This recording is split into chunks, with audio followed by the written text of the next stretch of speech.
राधानगरी धरणातून आवश्यकतेनुसार पाण्याचा विसर्ग करता येणार अशी रचना स्वयंचलित दरवाजाच्या बाजूला एक नवा सांडवा उभारण्याची ही योजना आहे। या नव्या योजनेला राज्य शासनाची मंजुरी मिळाली। जागतिक बँकेच्या ग्रीन सिग्नल नंतर हा सांडवा उभारणीचं काम सुरू होणार आहे। स्वयंचलित दरवाजा बसून आता नव्या सांडव्यासाठी या राज्य सरकारची मंजुरी मिळाली आहे। राधानगरी धरणातून आवश्यकतेनुसार पाण्याचा विसर्ग करता येणार आहे। अधिक माहिती घेऊयात आमचे प्रतिनिधी विशाल पुजारी यांच्याकडून। विशाल, काय अधिक माहिती या संदर्भात?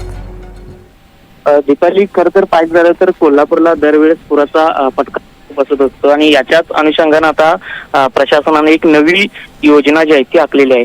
राधानगरी धरणाचे जे स्वयंचलित दरवाजे आहेत त्याच्याच बाजूला एक नवा सांडवा तयार करण्याची ही योजना आहे आणि या योजनेला राज्य शासनाची मंजुरी देखील मिळाल्याचं सांगितलं जात आहे।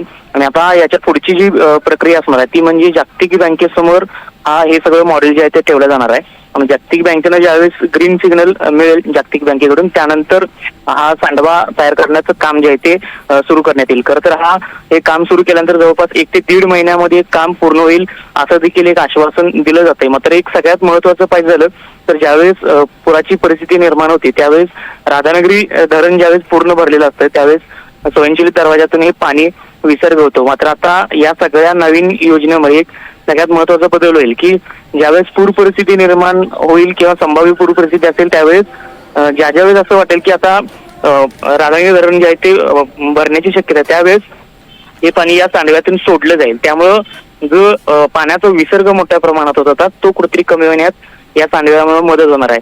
त्यामुळे अतिशय चांगला निर्णय तर प्रशासनाचा म्हणावा लागेल। मात्र जागतिक बँकेचा जोपर्यंत ग्रीन सिग्नल मिळत नाही तोपर्यंत हा प्रकल्प जो आहे तो सुरू होईल असं नाही।